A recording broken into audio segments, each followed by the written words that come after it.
Hello, thank you for tuning in to Radio Maria 91.3 FM. It is now time for Side by Side, where we focus on issues relating to conflict, peace, and security.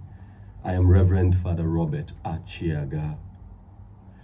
There are certainly people who are spreading hate, calling for war, carrying out acts of terror, dividing humanity into us versus them, rejecting secular values of liberty, tolerance, education, rule of law, individual inalienable rights, and carving out territories by the most violent means, all in the name of religion.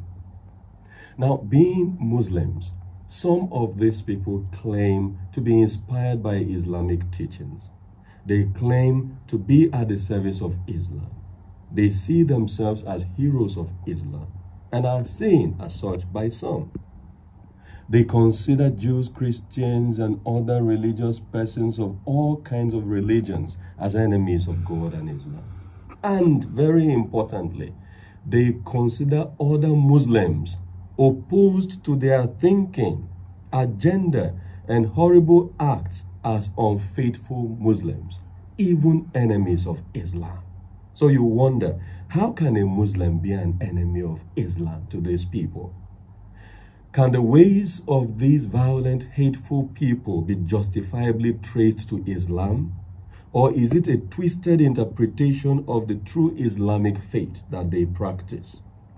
Most of the world's 1.5 billion Muslims are peaceful people who see terrorism and violence by other Muslims as violations of their faith and their sacred texts. Some have even paid the supreme price for daring to call out the extremism of their fellow Muslims and expose their lies. Unfortunately, it is the voice of the violent minority that has captured the imagination of many people about what Islam teaches and stands for.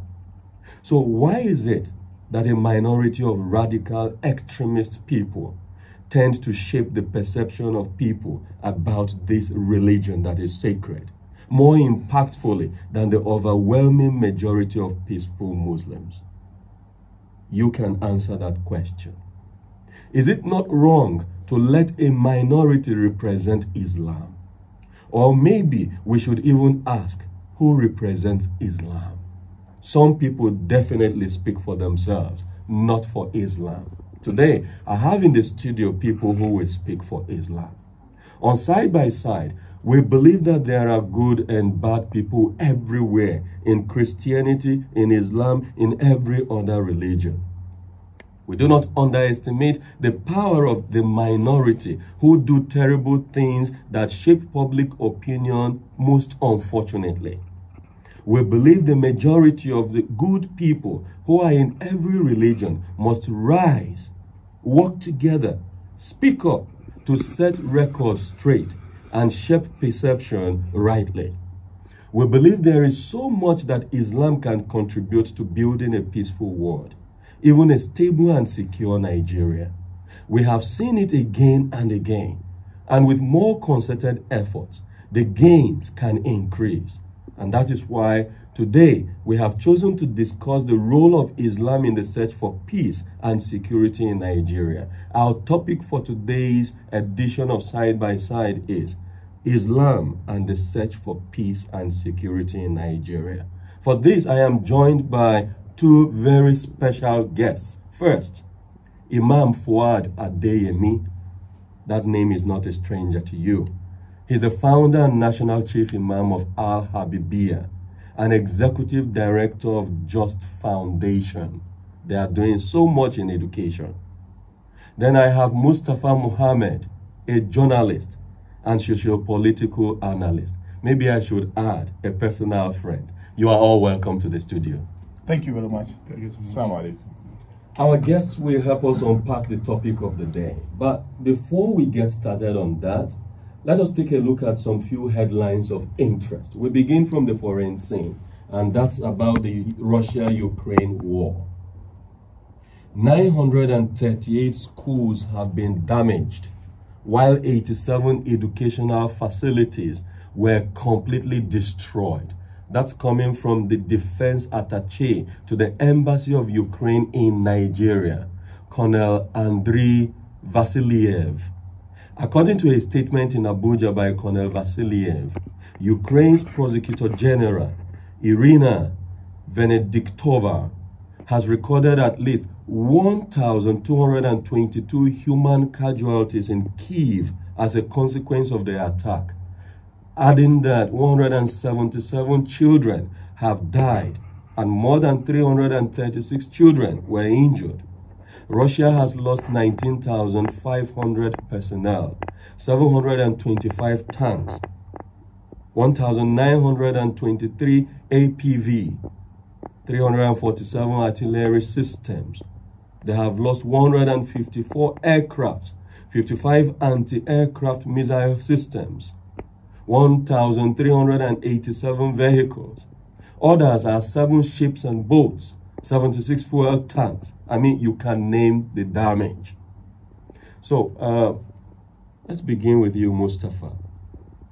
This is money that has gone. The destruction of the educational system in Ukraine means destinies are at stake. You know what happens when ignorance rules. So many children in Ukraine are not going to have access to education. What does all this portend, not just for the national destiny of Ukrainians, but also for the regional peace and stability of Europe? The Europeans knew what they were doing when they allowed the Ukrainian president to continue to provoke the Russian nation, using the platform, the Europeans will come to my aid. And when the war started, the Europeans stood aloof, number one. Number two, the various biological research weapons in Ukraine funded by the Europeans and Israelis were some of the factors that made Russia very uncomfortable. Alleged. I'll come to that. I'll come to that. Basically, what I'm more interested is the racism in the war. The Europeans never thought a blue or brown eye or yellow eye European to go and wage war against fellow Europeans. Since the death of Hitler and Mussolini, such incidents did not happen. They never thought that this kind of thing, not in Africa, not in the Middle East, in Europe, a fellow European will go and try conquering fellow Europeans, slaughtering them, destroying their cities, burning schools. And, you know, a lot of people have been killed by the Russian soldiers, allegedly in cold blood. After the Second World War, in Europe, there has not been such much crisis after the, you know, Yugoslavian problem. And what I'm telling you is that the Russian pulled back from coming to Kiev, and then they went to part of Ukraine again to start waging war. What it means is that it will take more than 100 years to rebuild Ukraine, even if the war comes to an end. Number two, the lives lost cannot be recovered. Number three, the damage done to the economy. You know, Ukraine is one of the high-yielding agricultural countries. Ukraine and Russia are responsible for about 30% of wheat production. They supply Sudan. Sudan. Everybody, even part of Nigeria, everybody eats bread and pancake and danwake from whatever flour you're talking about. Now, the Europeans never thought that with the NATO and the British and Germany, France that are there, they never thought Putin will risk invading. But for Putin, for Russia, this is not the first time. We all knew what they did to Afghanistan. We knew what they did to Georgia. The European nations, you know, there's a double standard. They never spoke. Even the United Nations, you know, didn't do much. And then the most shocking and surprising is what Israel has been doing in Palestine: invasion, killing, bombing, annihilating, blockade. Nobody's talking about Israel. The whole thing in Palestine, Israel didn't go beyond debates on international media, the BBC, CNN, Al Jazeera. But I can tell you this: what we don't know is not, what is going on now. We don't know how far Russia will go. And then the European nations have folded up their hands, watching brother killing brother. All they are doing is to give arms and ammunition. But the Ukrainian personnel can never match the number and prowess of the Russian nation in terms of military conflict. It will take 100 years to rebuild Ukraine, even to its past glory that we know. But I'm just wondering, Imam Adeyemi, war, as we see it's unfolding in Ukraine, the conflict between Russia and Ukraine, is something abhorrible, something we should rather not go into, because it looks like even Ukraine is not getting their objectives met. Looks like nobody is enjoying this, really. The Ukrainians are not. The Russians are not. Look at the kind of losses that we are counting on the Russian side. You're talking about 19,500 personnel. Is that kind of damage, that kind of loss acceptable? Well, first and foremost, I want to thank you for inviting me today. That's why I've been missing most of my time. Yes. One or two times that I was supposed to be here that are beyond my control. Once again, I thank you. Let's now look at the war itself. You see, don't let us talk about smoke alone. We should actually talk about the real fire. Where are the source of the fire, and what is coming out from here? Like my brother said, there is a double standard, and there is a deliberate miscalculation of things. If you look at from the two sides, one, what are the things that actually prompted this war in the first instance? Before we begin to talk about losses, what are those things? Do not forget, this kind of thing was about happening, I think, in 1962, when Cuba was working with Russia, and they agreed that Russia will have a military base in Cuba. As Russians were coming, they find out that America has blockaded the area. They prevented a war by turning back from the sea and go back to their country. And what we are witnessing today will have witnessed similar things in 1962, if not for the, let me say, personal something, maturity of the Russian this time around. And that is why it was averted. Now, the same thing is now playing in Ukraine. A friend was describing this thing between him and his wife at home one day. The wife was, this Russian, they are too aggressive. They are ungodly. Too many English, the woman was putting there. Then the man tried to explain, the woman did not listen. And when they want to sleep in the night, the man went and sharpened a very good knife, very strong, very powerful. He sharpened it that it was shiny, and he put the knife on their bed in between the two of them. The woman was asking, "What do you want to do with the knife?" He said, "No, I have a freedom to do anything. Is it not my freedom?"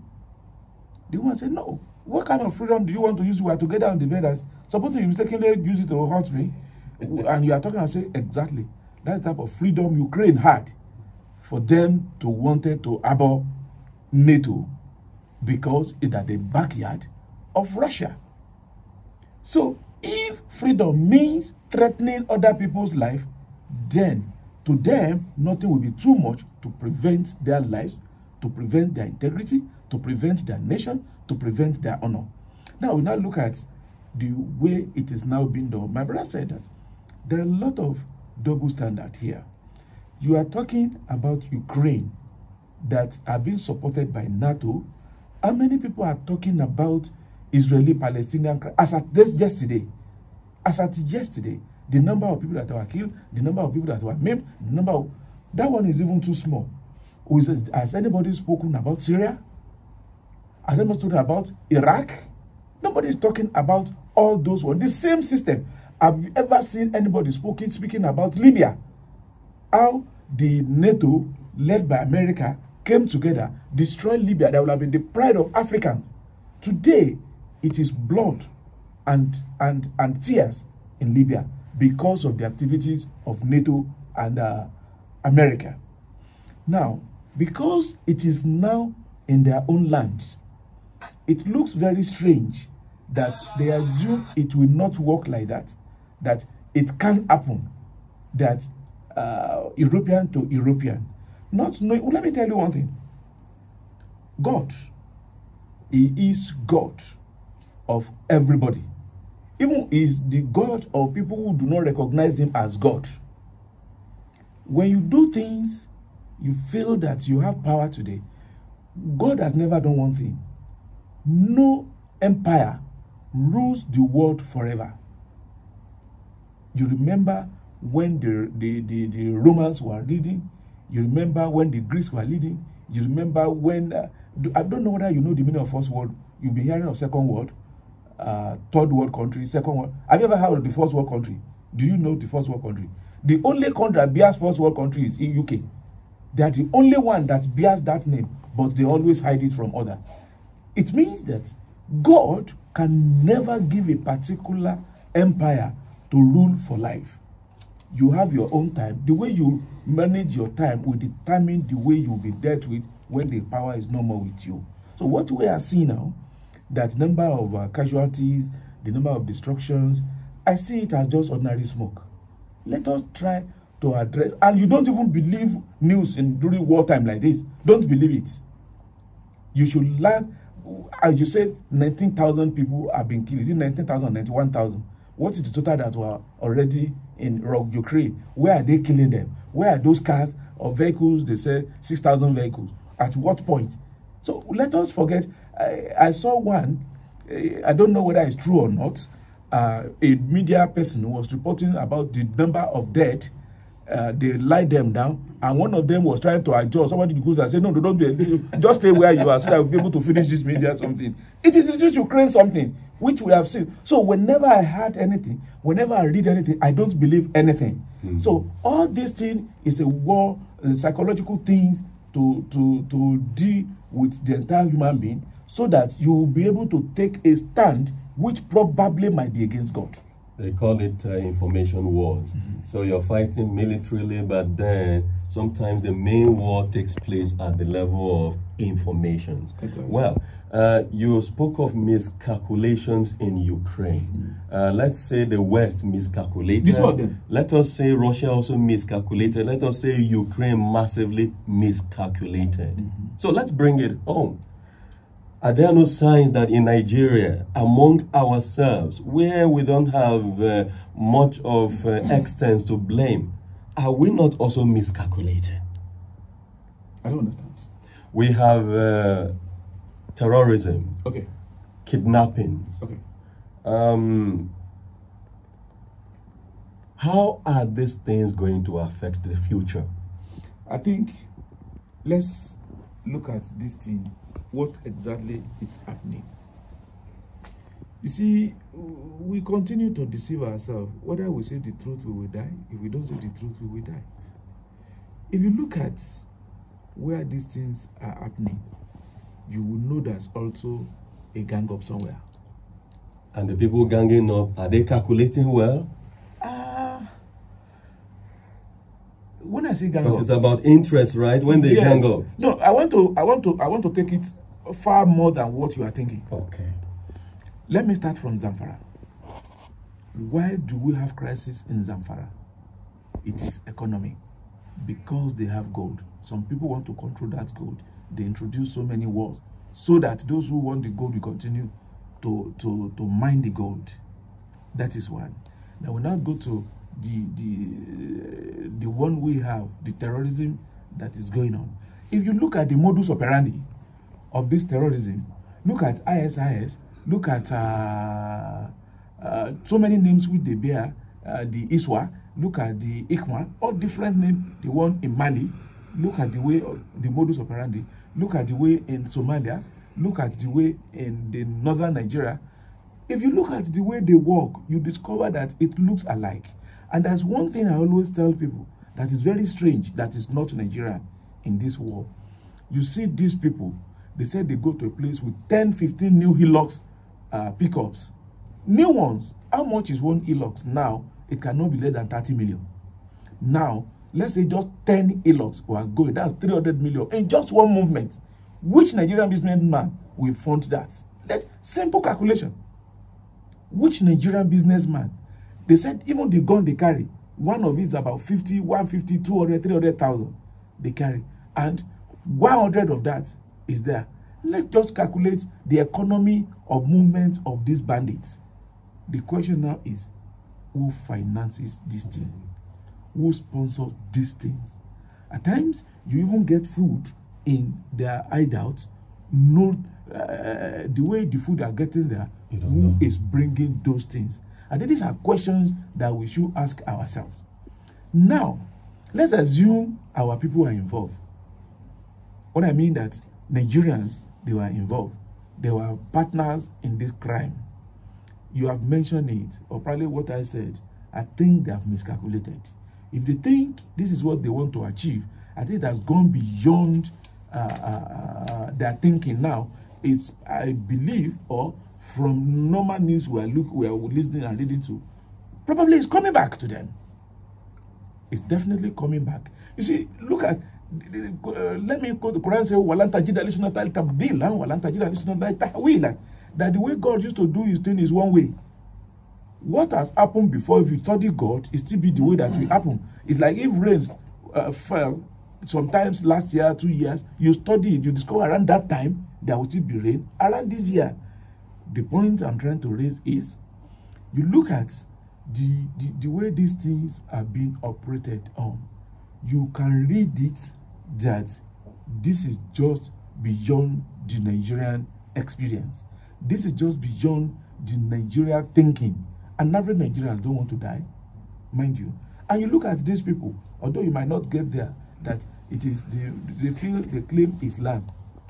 I've met one or two of them through some security view that they claim is the Amir, the commander. You ask him to read Surah Al-Fatiha, which is fundamental in the life of a Muslim. And they cannot read correctly. Which Islam? The question now is, which Islam are they talking about? Which Islam? We will come back to that.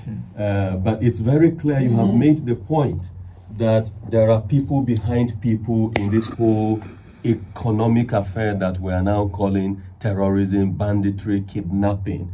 There are people who should answer questions. You have shadow actors, you have those who are in the bush and all of that. And money is at play. There are interests, which means there are calculations. But we'll wait to see whether these calculations will end up being just miscalculations.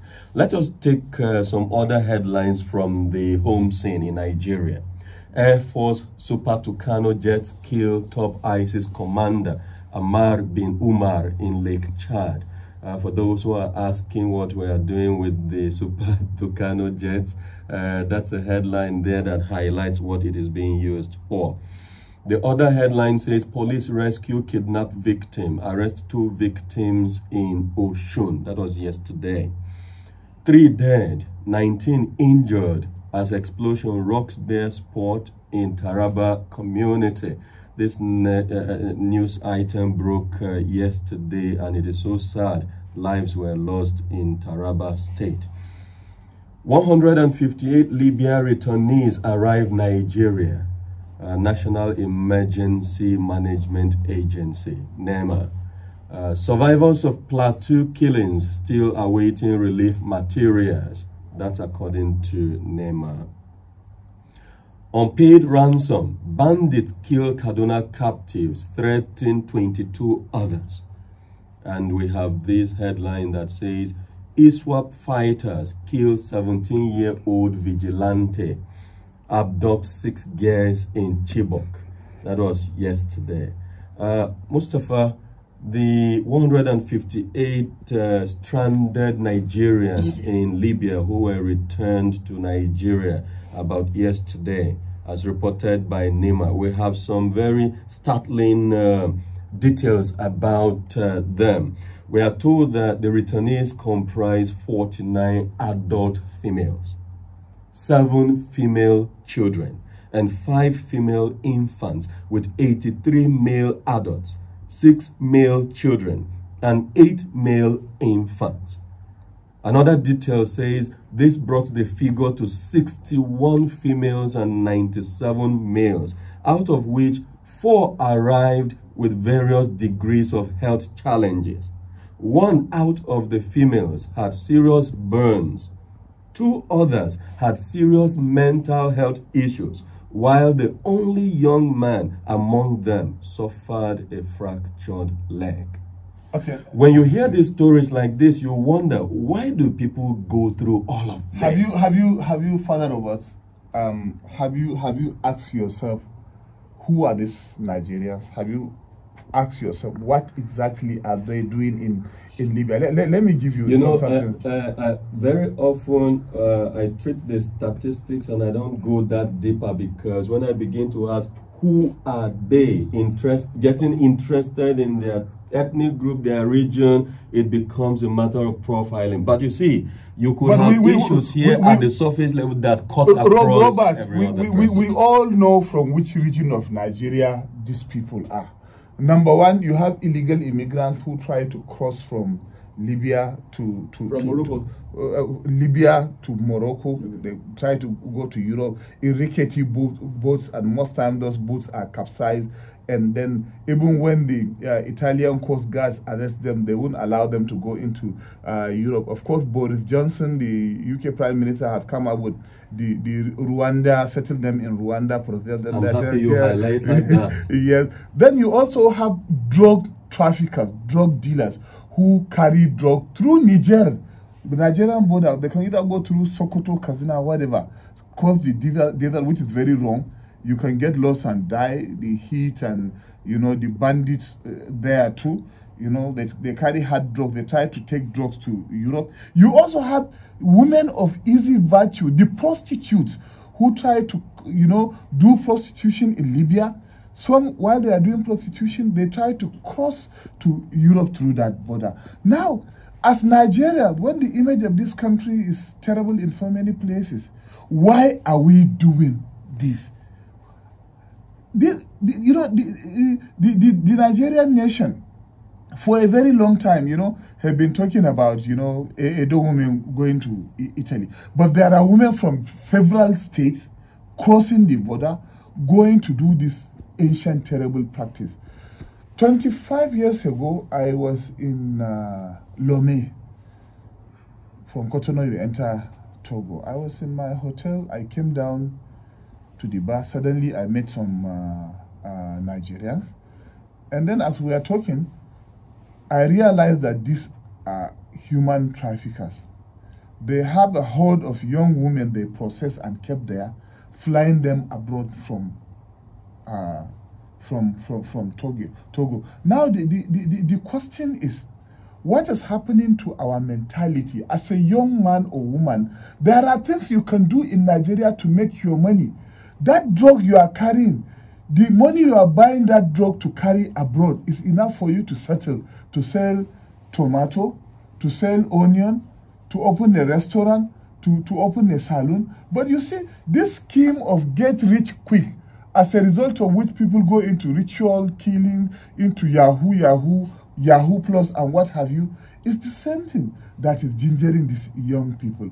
And then we don't have laws and legislations that we can punish people who leave this country for wrong reason. People will be telling you that it's human right, human right, human right. But if there's crisis, the government bears the cost to go and bring these people and resettle them. And then we talk about there's no water in the country, I think cholera in the 21st century, health institutions, educational institutions in strike, yet budget deficit here and there, trillions. you still carry money, fly these jets, go and bring these people back, process them and settle them. So I think it has to do with our national development, it has to do with our national pride, it has to do with our negative personal attitude. And unless we address these issues, as government is bringing these people, a lot of them are going back, because we knew somebody who was deported alongside 3 other people from a European nation. When they were deported, the other 3 had money to go back in the same neighborhood where I live. And the person who couldn't go back was so angry, he committed suicide. So tell me, it's a life waste.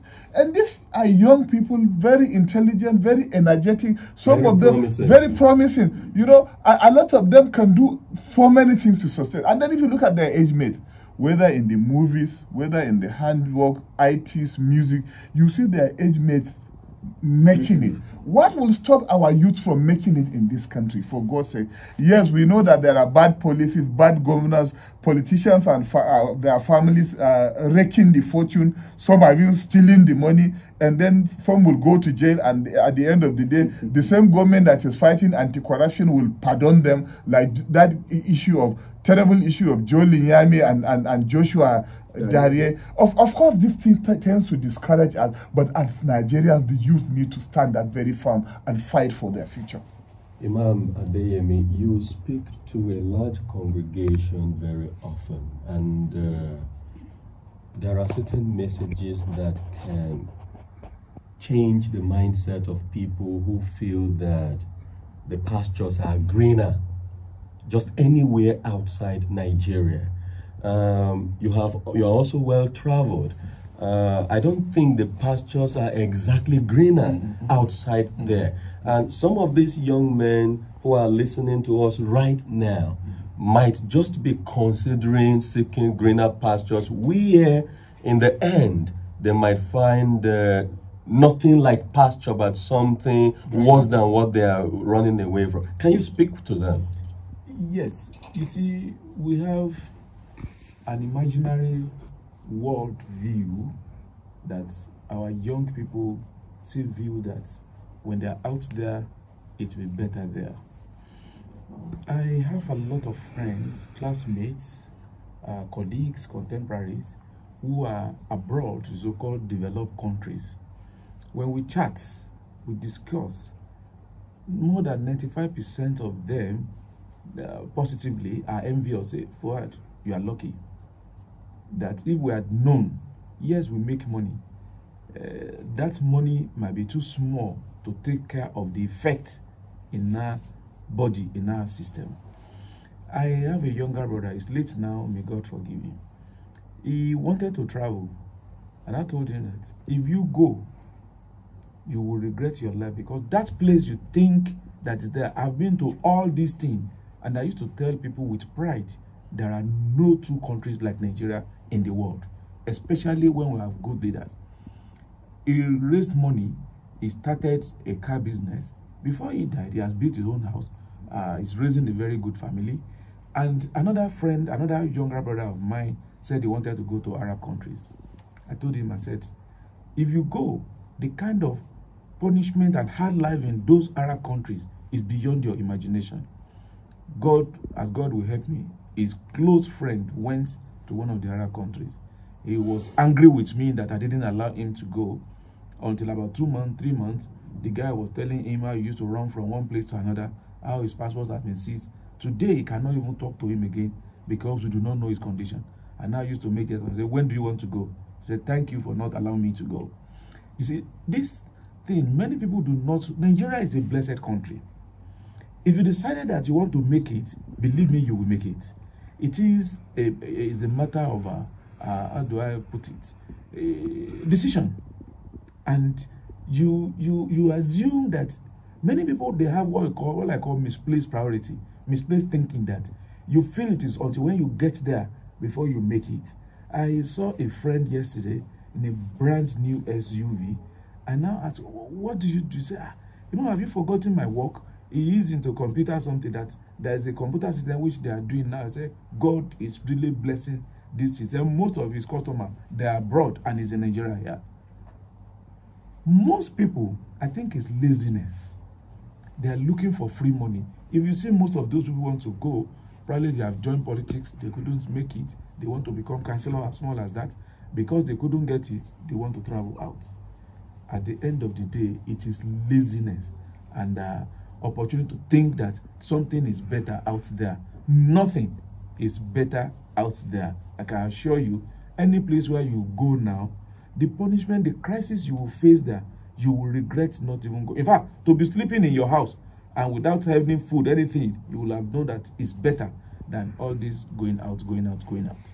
Interestingly, the kind of social support system that exists in Nigeria is difficult to be found in any other part of the world. You are an individual who has friends that come around, who has family, who has step-brothers, step-sisters, who have relatives from the village, who belongs to state associations, village meetings, and all of that. It's easier to survive frustration in Nigeria than to survive frustration outside Nigeria. So let those who want to leave Nigeria in search of greener pastures be 100% certain that the grass there is greener before they even attempt to do that. But for those of us who recognize that Nigeria is still a land with some opportunities, yes, let us sit back and build Nigeria together.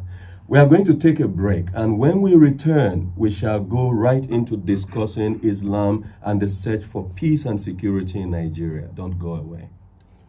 Thank you for staying tuned to Radio Maria 91.3 FM. You are listening to Side by Side. On this show, we focus on conflict, peace, and security. We shall now begin our discussion on the topic Islam and the search for peace and security in Nigeria. Once again, it has been Imam Fuad Adeyemi in the studio and also Mustapha Mohammed. So let us begin. I think the best way to begin today is to comment on the situation with Nigeria, generally speaking. I would like to hear your thoughts on how we have been able to manage or mismanage our diversity, understanding that religion is also part of this beautiful diversity. Our diversity, is it a blessing or is it becoming a curse? Let's begin with you, Mustapha Mohammed. The diversity in Nigeria has been mismanaged. Diversity is godliness. Diversity is very good. In the Holy Quran, although there is a sheikh here, Allah in His infinite mercy told us, "Inna khalaqnakum min dhakarin wa unsa." We created you from a man and a woman, Adam and Eve. وَجَعَلْنَاكُمْ شُعُوبًا وَقَبَائِلَ لِتَعَارَفُوا إِنَّ أَكْرَمَكُمْ عِنْدَ اللَّهِ أَتْقَاكُمْ. And we make you into, races, and we created nations and tribes, and so that you can understand each other. But Allah at the end of the verse said, "Inna akramakum indallahi atqakum." The best among you, the most honored among you before God, is the one who fears God very well. Then what? Underline that word, fear of God. What is the fear of God? You are thief, he is Yoruba, I am Kanuri, another person is Igbo, Ijo. Let's maybe restrict ourselves to Nigeria. Over 300 ethnic people. Some are governors, some have become president, others councillors, permanent secretaries, directors. Over the years, the fortunes we have in this country, we keep having, if managed well, not bringing in differences of tribalism, religion, discrimination to, as a result of greed to favor others, is enough to take care of everyone. But then some people use tribe and religion to make humanity and diversity a curse, to cause problem. People try to bring wrong interpretation of the scriptures. That is why we have the problem of Metafini, Boko Haram, Then we also had several sects, including the ones sponsored from Saudi Arabia in Nigeria, the ones sponsored from Iran in Nigeria, you understand? And several subsects that are condemning fellow Muslims, condemning non-Muslims. Your failure to believe in what they believe, they condemn you.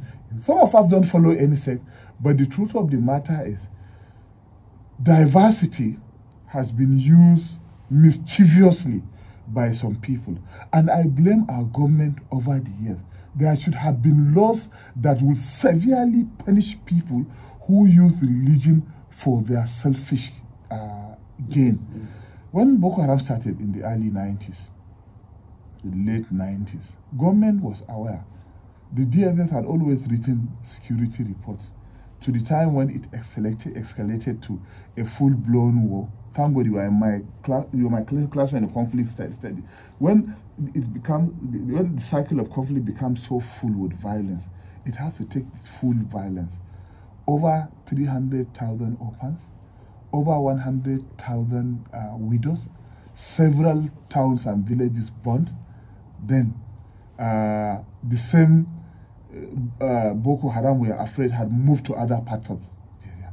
Is that the kind of religion God wants us to practice? Is that even religion? By slaughtering other people? Even going to war in Islam, the jihad has its own conditions. Yes, we will come to that. You don't just carry a gun or sword, say, shout Allahu Akbar and go and start butchering people. Mm-hmm. Several Islamic scholars who disagree with these people have been killed.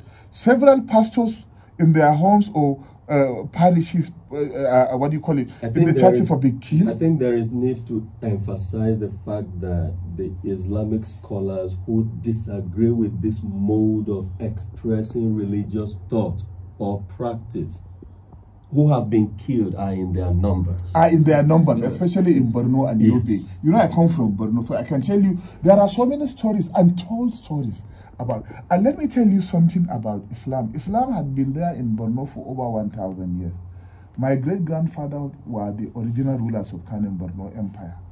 The Kanem Borno system, even as an empire, never forced non-Muslims to convert to Islam. That was why even when the missionaries came, they found within our borders so many enemies, so many people who never had religion. The missionaries were able to convert them, especially in southern Borno. That was the same reason why when the Danfodios came, they wanted to fight Kanem Borno Empire. The Shehus wrote a letter. If you are Muslims, what business do you have coming to fight with us? Because there are already Muslims here, right? They say, we want to fight those who are not Muslims. They said, but they are under our protection and under Islamic law. Whether you are a Muslim or not, if you are under the protection of the empire, you are under the protection, nobody will touch you. That's why a lot of people are questioning the motive behind the Danfodio jihad. But coming back to what we the diversity question. The diversity question, whether you are Tiv, whether you are Igbo, whether you are Yoruba, the first ayah of the Holy Quran said, Alhamdulillahi Rabbil Alameen. Thanks, glory, praise goes to the Lord of the world. God created us, some Christians, some Jews, some Hindu, some following Confucianism, some didn't even have religion. But God loves us. That's why He created us. If God wanted us to be just Muslim, God would have made you one community, only Muslims. But God loved us. He made some of us Christians. He made some of us Muslims, some Hindus. And when we all pray to the Almighty God, He answers. He gives us good health. He gives us food. He gives us our wealth. He gives us intelligence. Even those who challenge God Almighty, God still loves them. And He answers their prayers. So when you begin to have hatred for humanity, disobedience to God, I will ask this big question. Which God are you worshiping? Which God are you worshiping? Okay. For those who are listening to us and would like to be part of this conversation, you can call on this line, 081 084 47518.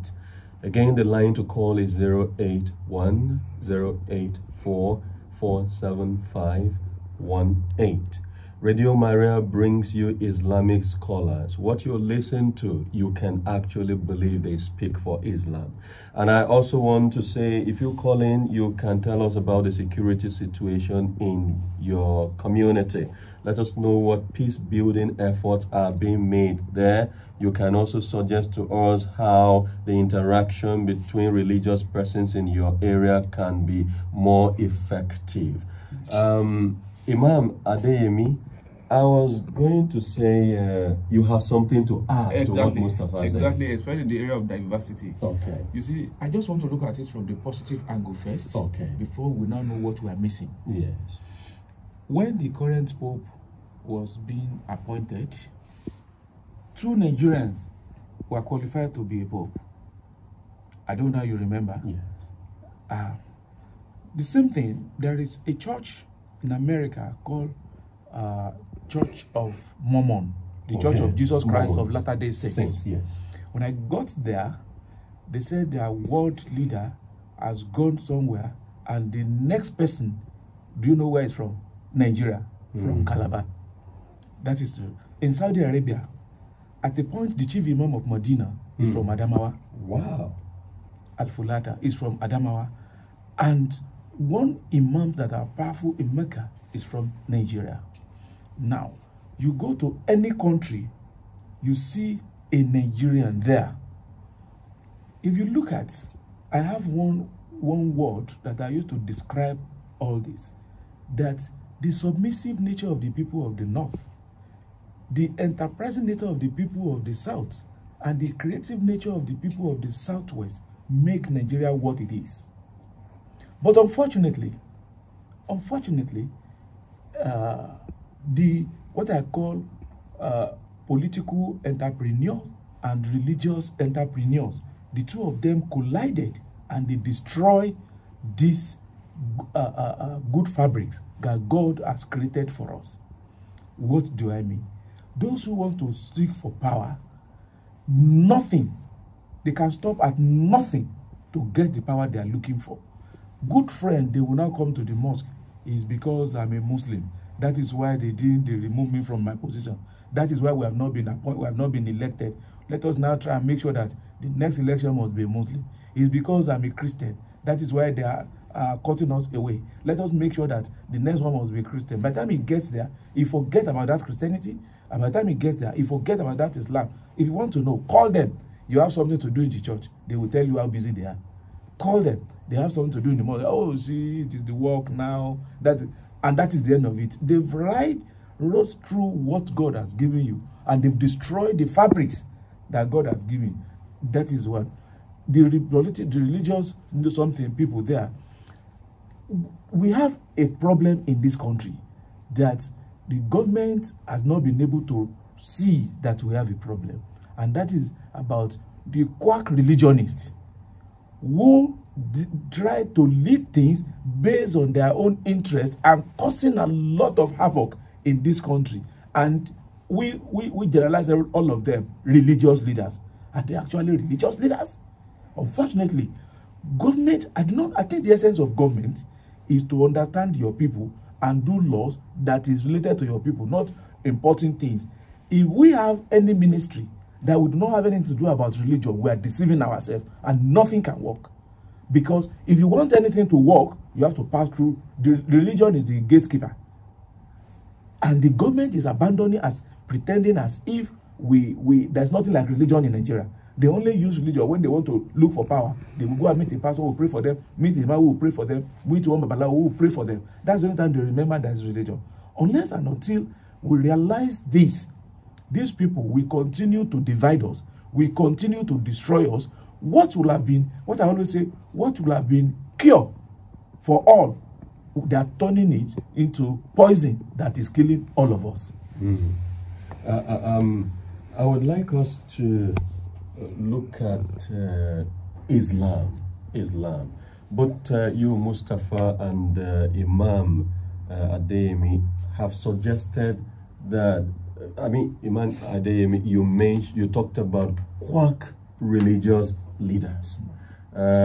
You spoke of people who resist and even kill Islamic scholars who are opposed to their wrong ideologies, which they credit to Islam, which are not Islamic indeed. So we are dealing with a situation whereby there is Islam, which is Islam, but there is also Islam, which is in the imaginations of people who have status, who have positions, who have followership. Now, the thing is, don't you think it is very important that once in a while we restate what Islam is about to anybody willing to listen? Maybe this is the platform. No. You see, one thing about media you should know, my brother is Mustapha Mohammed, what makes a news is a bad news. Yes. It's a bad news. Any good thing does not move fast like that. If 1,000 people are here, we are all doing the right thing, and somebody comes and steals, it is that person that steals that everybody will be talking. Those who are living in this house, they are stealing. I don't really know. Adley, is there any day that this thing is not being spread out? I have a program on television on NTA network called Abrahamic Mission. Almost every day, and that program is being aired twice in a week. Even some radio stations have joined that program. And when it's going on, they hook up with it and they also broadcast it. We say this in every day. On the member, that is on the pulpit, almost every day, we mention it. This is not our own. His Eminence, the leader of the Muslims in Nigeria, almost every time, he make statement to say that this is not our own. When people are now saying that it is Islam, it is Islam, it is Islam, I always ask them, you see, there's one thing, people, you said it, perception. People have a wrong perception. They feel that the Muslims, they are the one killing. They feel that, even to the extent that they want to eliminate Christianity in Nigeria, that is even the concern of perception many people have. And I always tell people, do you know the headquarters of Islam in Nigeria? It is in Borno. Like he rightly said, Islam has been there. Go and read Ali Sudanese Empire. In Ali Sudanese Empire, you discover that Islam has been well ingrained. Okay, we have a caller.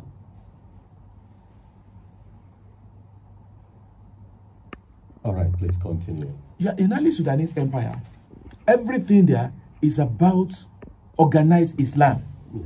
And the headquarters of Ali Sudanese Empire is in Kanembono Empire. That everything Islam, that is why they are organized, that is why they are social, that is why the system still existing today. Now, the headquarters of those who are killing is in Borno. What does that one mean to you? To destroy Islam, to destroy everything that Islam stands for, to destroy the Muslim. If that one is not enough, look at the headquarters of ISWA something in West Africa. Is in Mali. Mali is the headquarters of Islam in West Africa. Yes. They have gotten a University of Sankore in Mali as far back as 10th century AD, University of Sankore, that houses the greatest collection of Islamic works in Africa. Yes. Today, the headquarters of those people is in that place, and they are destroying all those work. They are destroying the building. They are destroying the legacy. And the question now is, who is destroying who? The answer is, the essence and the aim of this is actually to eliminate Islam. You asked a question when you said, who are the real Islamic scholars? I will answer this in a subtle way. You see, there are about 20 different courses that even if you are not expert, you should have a degree of understanding. You don't just because you speak Arabic or you read two books that you become.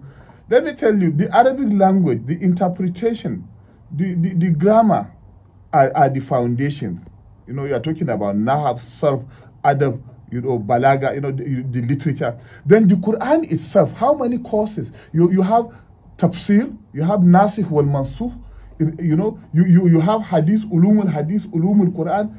Even understanding the Quran is not because you just understand Arabic and you read it. Let me give you a typical example. Alcohol. When alcohol was to be banned in Islam, Sharia, it was not banned at a go. The first rule was that people were coming to ask the Prophet Muhammad sallallahu alayhi wasallam about alcohol. Then God revealed a verse saying there is a benefit for human beings in it, but the danger it poses to human beings is more than the benefit. Then some will get drunk, and when they come to recite Quran during prayers, they read the Quran upside down. So Allah brought another ayah. It's saying, Ya ayyuhalladhina amanu, la taqrabu salata wa antum sukara. Do not come near prayers when you are drunk. Still, alcohol was not banned. Then finally another ayah was revealed. إنما الخمر والميسر والأنساب والأضراب رجز من عمل الشيطان فاجتنبوه. Forgive me, you are a sheikh. You know, a journalist reading the Quran for you. Now, eventually, the alcohol was completely banned. Then, during Ramadan, when Ramadan became compulsory, you don't come near your wife through the Ramadan period. But the law was changed by Allah subhanahu wa ta'ala. You can come near your wife in the evening when you have already broken your fast before. You understand? So, Nasir wal Mansur, the Quran is full, but which of these verses are still on? Which of these verses are still there and but have been abrogated? And let me tell you this. When you are studying the Quran, you have to know which of these verses are active. Even the verses of war have conditions when they were revealed. وَإِنَّ كَثُوا أَيْمَانَهُمْ وَطَعَنُوا فِي دِينِكُمْ فَقَاتِلُوا أَئِمَّةَ الْكُفْرِ إِنَّهُمْ لَا أَيْمَانَ لَهُمْ. But then you carry microphone in the market square, in the motor park, you build your own mosque, you have become sheikh with a lot of followers, you are not qualified, and you start telling people all manner of new sectarian ideologies and violence. I don't follow any sect. I don't have a sheikh. But what I love is scholarship. Continue to study. Find somebody who will teach you the religious book so that nobody can take advantage. And you initially spoke about diversity. Finally, let me quickly tell you this. Do you know that this... In 30 seconds. Yes. So that we can pray. You see, this issue of diversity and discrimination has seriously found its way into our political activities now. Do you know that a lot of people are out there blackmailing the vice president of Osibanjo, that he doesn't like Muslims, he doesn't like Northerners, we shouldn't give Nigeria to Christians? What constitution in this country told you that you cannot vote a Christian? Does the constitution of the nation belong to Muslims? This is political party. If he's going to be a good leader, why not? Anyway, we will come back and you can continue on that line of thought. In the meantime, we would like to take a break so that we can pray for Nigeria. Before we went on that break, we were talking about the relationship between religion and politics, and we were going to contextualize it, talk specifically about the interaction between Islam and politics.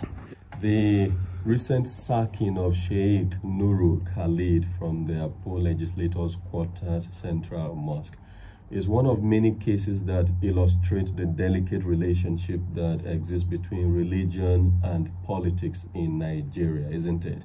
So can you point us to what this relationship should be ideally? Because we have again and again highlighted the fact that when religion, politics makes its way inroads into religion, sometimes it can have some corruptive value. Religion mingled with politics inappropriately, it can become challenging. So let us talk about religion, Islam, and politics. And maybe I should begin with you. You want to say something? Okay. Mustapha, you want to say something? You are pushing to me. Okay. If you look at the religion, yes, Islam, even Christianity, Islam is telling us, "Ma faradna fil kitabi min shay." We have not left out anything in the book or from the book, because Islam is a complete way of life. Allah is also telling you in the Quran, be just, because it's closer to being faithful. Anybody telling a Muslim that he should separate politics from religion, you know that in Islam that is impossible. because it's the question of leadership and managing the society. It started with our Prophet ﷺ, who was the chief accountant of the society, who was the chief judge of the society, who was the spiritual leader of the Muslim nation, who was everything. And after he left this world, Sayyidina Abu Bakr radiallahu anhu took over. Later Umar took over. Usman took over. Ali radiallahu anhu took over. You also have Muawiyah, you have Marwan, you have Yazid. The various Khilafah, that you know, even the Sultan of the Ottoman Empire. So if you remove politics from Islam, how will the leaders, Muslim leaders, be able to manage the society? We are only deceiving ourselves. Well, I think what people should be afraid of is injustice, because if you don't have social justice, there won't be peace. Number two, there is no provision that you don't allow somebody who is not a Muslim in a society like ours to become a leader. He can be a leader. He can be just, some of them can even be better than the Muslim leaders you have in the country. Obasanjo was a president in this Nigeria. We all know that his era was much more better than what we have now. And then if you don't have justice, if you don't have social justice, it will lead to a lot of crisis. There will be poverty. There will be social upheavals. We are talking about Boko Haram. We are talking about banditry.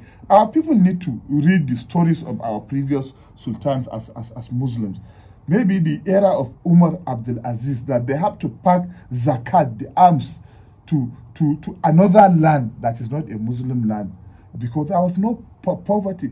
At a point in time, this England that we are seeing in the UK, one of the sultans during Ottoman Empire had to go for a rescue during an epidemic, brought a lot of food, took it to the United Kingdom. So let us ask ourselves, what is it in our national life that there's no religion inside, which we will say will separate politics?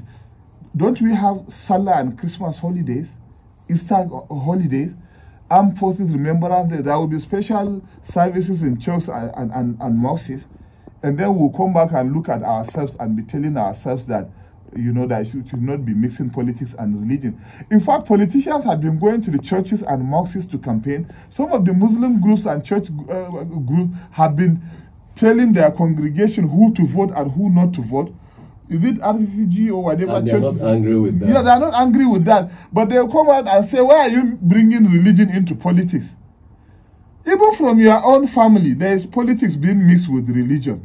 Is it only when we want to get married or do child dedication that we will bring God into it? Then the other aspect of our life will become cursed because we don't need God. It's like those who will enter church for prayer, they will dress decently.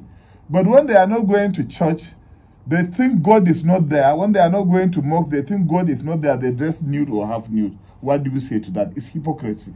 Anyway, Imam Adeyemi, you're going to continue from where Mustapha stopped. But let me reframe it again, just so that the philosophical side of this question is not lost to us. Now, a few years ago, I was at a seminar in Nigeria, here, Abuja actually, which had been organized by a subsidiary of Oxford University. It brought together religious leaders, Muslim and Christians, and there was talk about the religious underpinnings of challenges relating to security in the West African sub-region. And an Islamic scholar was asked to speak to the issues and also suggest ways that Islam would be able to engineer a change with regards to the state of insecurity then. Let me try to capture something of what he said about religion and politics that day. So it is something like this, that Islam has made provisions, guidelines regarding how society should be organized very clearly.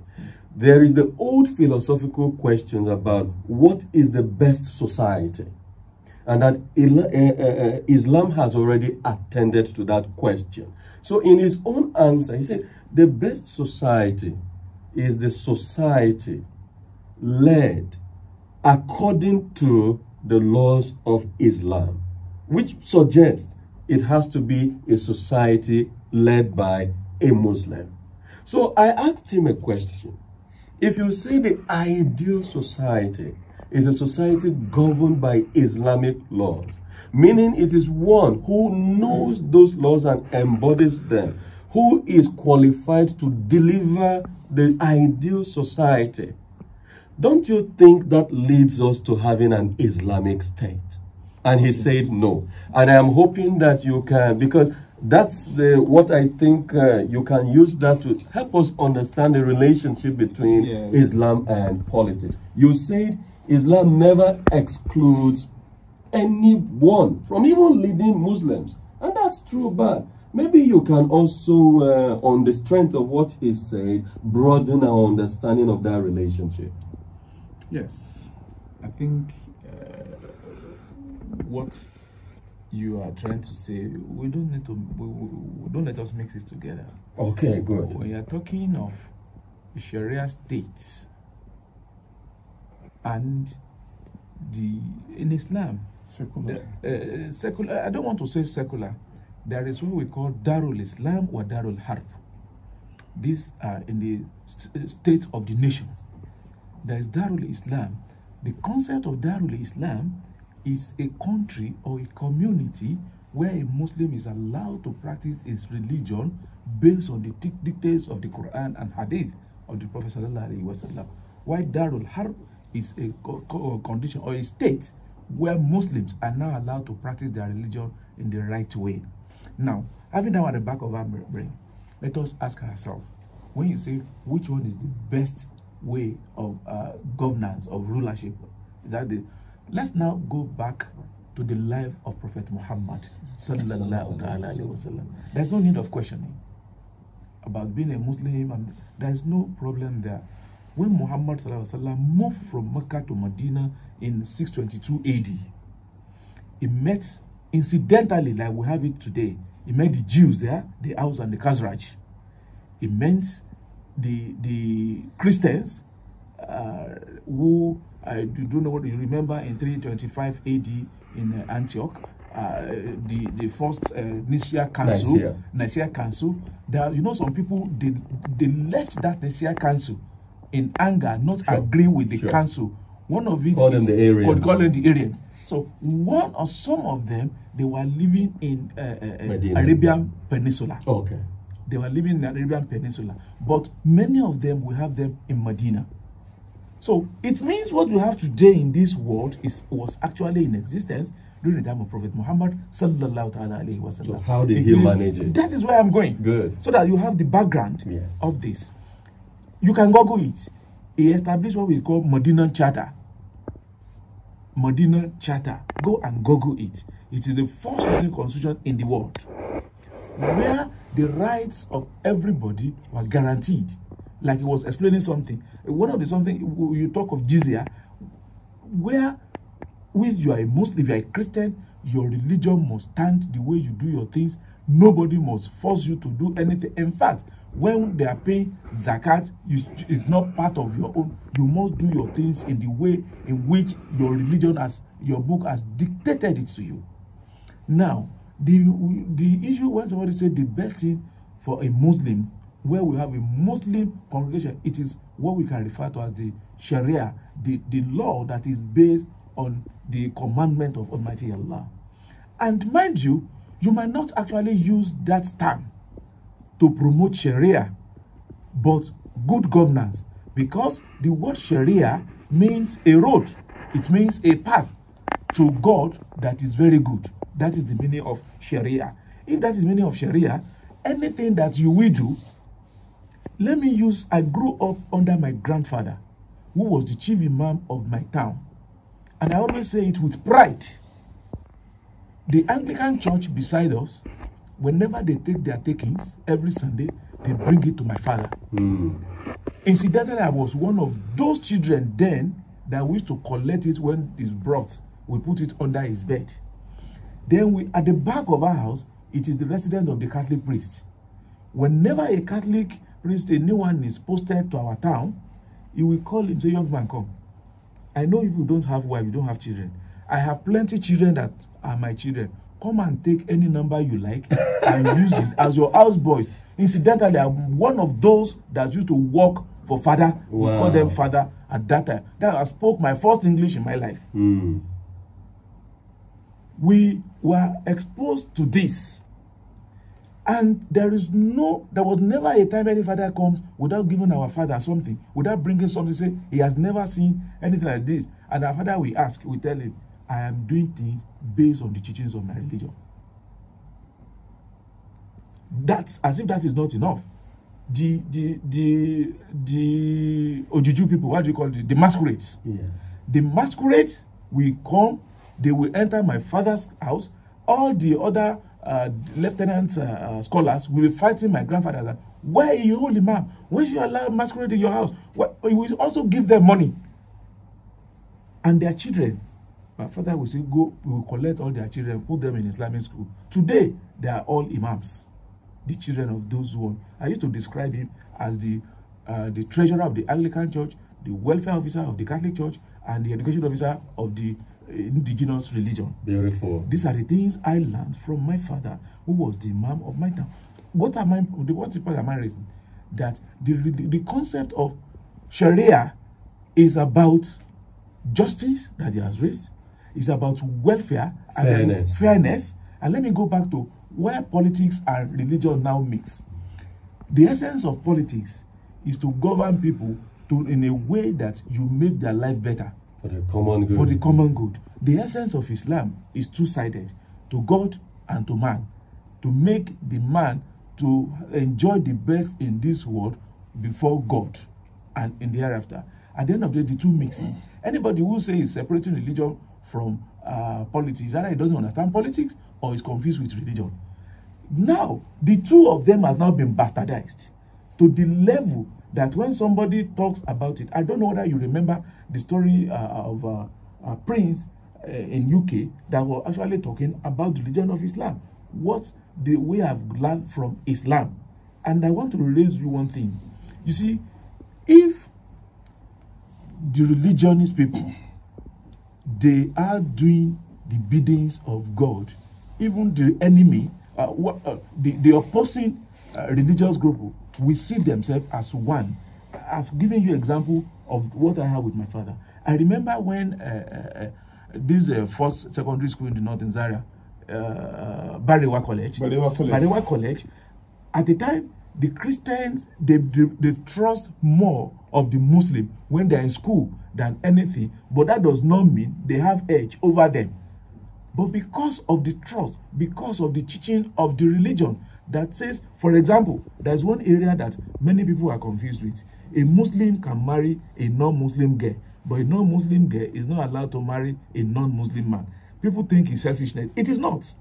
There is an inbuilt system that Islam has put in place for the protection of other religions that are with us.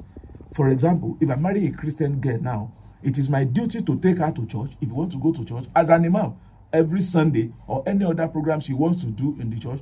On that, you must, but the moment you force her, your religion is almost gone. You can only change her based on your character, based on your behaviors towards her. If you not say, if you can't become a Muslim, then you are going out of my house, you are not talking as a Muslim. So there are certain things that Islam has put in place for you, for everybody.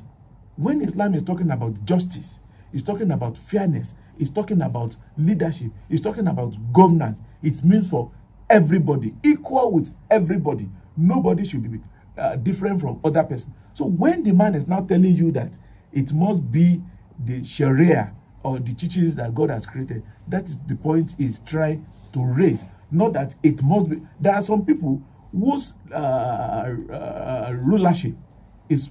Let me give you another example. You remember when Muslims were being persecuted in Mecca? They have to go to Ethiopia, Abyssinia, and the Prophet told them that there is a king in Abyssinia, is a Christian king that is just, that is sincere, that is godly. He said the Muslims should go there and seek for refuge. And they went there and he gave them refuge. So it means If that is the case, then if it is only based on Sharia, Muhammad wouldn't have allowed the Christian, the Muslim, to go to Abyssinia. Initially, when you wanted to do Angelus, you said, I know it excellently. Do you know where I learned it? From the life of Muhammad sallallahu alaihi wasallam. There's some Christian who came to meet the Prophet sallallahu alaihi wasallam in his mosque in Medina from a place called Najran, and they are Christian, they are Catholic. But they were having a meeting with the Prophet sallallahu alaihi wasallam inside the mosque.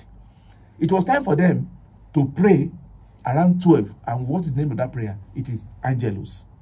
So the Prophet said, is this where they asked the Prophet that they want to do the prayer? The Prophet asked them, sallallahu alaihi wasallam, that is this place convenient for you? They said yes. You can do it. The Prophet ordered all the Muslims to go out of the mosque. And he left them in the mosque that when you finish your service, call us, we will enter, so that we will not disturb you. Actually, when Pope John Paul II of blessed memory kissed the soil of a mosque he visited in Europe, it was because he called to mind the memory of the ties between Catholics and Muslims. Yes. Those ties go very deep. I can give you very more that deep. you don't even know. There is a conference in Cairo, I think 1991, about family planning, that said that Muslim or any neighbor who want to borrow money must introduce family planning or something. It was Pope John Paul and the leader of Cairo that they came together in United Nations UNDP that year. I remember vividly. They came together and their things became the same thing. And that is why they established another organization that is now working for humanity. And this cooperation has been seen in other things. Let me give an example of the FCT. We started the lockdown in the whole of Nigeria at the end of April 2000. Okay. By the ending of May, the FCT administration had called the leadership of CAN and also the League of FCT Imams to come together to advise the government of the FCT I was part of that. on how places of worship could be reopened. Now, Christian Association of Nigeria went on their own, did consultations, prepared a document, and then the League of Imams also went. They had their own discussions and had their points that they wanted to present. Then we came for this meeting with the FCT minister. And then the current chairman of FCT met his counterpart in Islam, and he showed him the document that the Christians had presented. When the chairman of the League of Imams saw the document, he collected it and I said, you know what? You present this in the name of Christians and Muslims. Beautiful. So when we met the FCT chairman, the person who spoke on behalf of religious leaders was a Kancham. He presented the document. As soon as he finished, the leader of the Muslim delegation said, he has spoken the mind of all of us. It was so beautiful. Now the question is, how do we promote and sustain this kind of cooperation at the very basic level, so that people don't jump in and destroy the seeds of unity and peace that are everywhere? And we have just about 2-3 minutes for this. Let me quickly say this. In governance, we have to solve some social problems. If not, you can never get the kind of harmony because when people have problems, they fall towards the religion. There's this book written, Islam Between Ignorant Followers and Incapable Scholars. Then there's another one written, Islam by an Economic Challenge, by Umar Chepra, a former consultant for the banking.